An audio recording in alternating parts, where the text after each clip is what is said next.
வணக்கம். இது பருதி ஊடகத்தின் காலை நேர பிரதான செய்திகள். முதலில் தலைப்புச் செய்திகள். முன்னாள் ஜனாதிபதி மகிந்த ராஜபக்ஷவை அரசியல் நோக்கங்களுக்காக பயன்படுத்த வேண்டாம் எனவும், நாமலுக்கும் குட்டியாராய்ச்சிக்கும் சொல்ல வேண்டியது மகிந்த ராஜபக்ஷவை தனியாக நிம்மதியாக விடுங்கள் என்பதுதான் என தொழிலாளர் பிரதி அமைச்சர் மகிந்த ஜெயசிங்க தெரிவித்துள்ளார். முன்னாள் ஜனாதிபதி மகிந்த ராஜபக்ஷ தற்போது அரசியல் வாழ்க்கையிலிருந்து ஓய்வு பெற்றுள்ளார். மேலும் சமூகத்தில் பலர் அவர் காலத்தில் செய்த பல்வேறு விடயங்களை பற்றி கூறி அவரை அவமதித்து வருகிறார்கள்.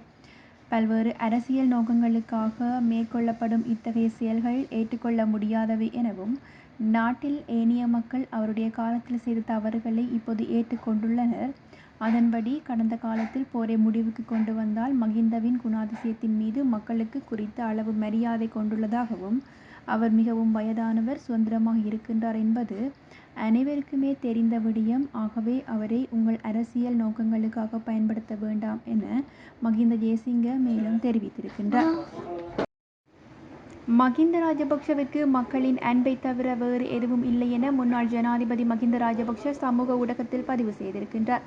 அந்த பதிவில் மகிந்த ராஜபக்ஷ கைகளால் பிணைக்கப்பட்ட நாட்டு மக்களின் நன்றி உணர்வை மிகவும் ரசித்ததாகவும் கூறியுள்ளார். கிராமப்புறங்களில் வளர்ந்த தாங்கள் இந்த பழக்க வழக்கங்களை நன்கு அறிவோம். அறுவடையின் முதல் பகுதியில் புத்தருக்கும் கடவுளுக்கு வழங்குவோம். நட்பை வளர்த்து கொள்ள முதல் அறுவடையின் ஒரு பகுதியை அண்டை வீட்டாருக்கும் பகிர்ந்து கொள்வோம் எனவும் தெரிவித்துள்ளார். தோட்டத்தில் உள்ள மரத்தின் பழத்தின் ஒரு பகுதியை தங்கள் நண்பர்களுடன் கருணையுடன் பகிர்ந்து கொள்வோம்.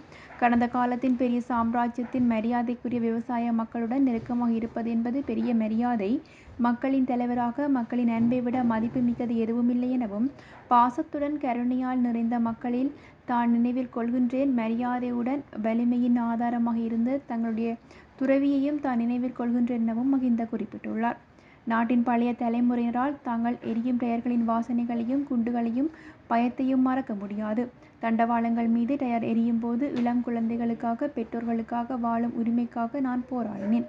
குண்டுகளில் எழும்போது பயங்கரவாதத்தை முடிவுக்கு கொண்டு வர தான் வழிவகுத்தேன்.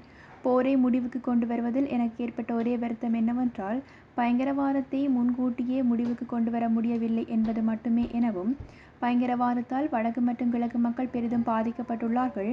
எல்லைப்புற மக்கள் பயங்கரவாதிகள் தொடர்ந்து தாக்கியிருந்தார்கள்.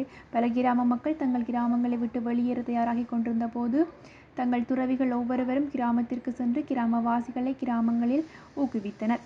கிராமங்கள் தாக்கப்பட்ட போது மக்கள் கோயிலுக்கு அழைத்து செல்லப்பட்டு பாதுகாக்கப்பட்டார்கள். இராணுவ அதிகாரிகள் குழந்தைகளின் துறவிகளும் கோயிலை பாதுகாத்தார்கள்.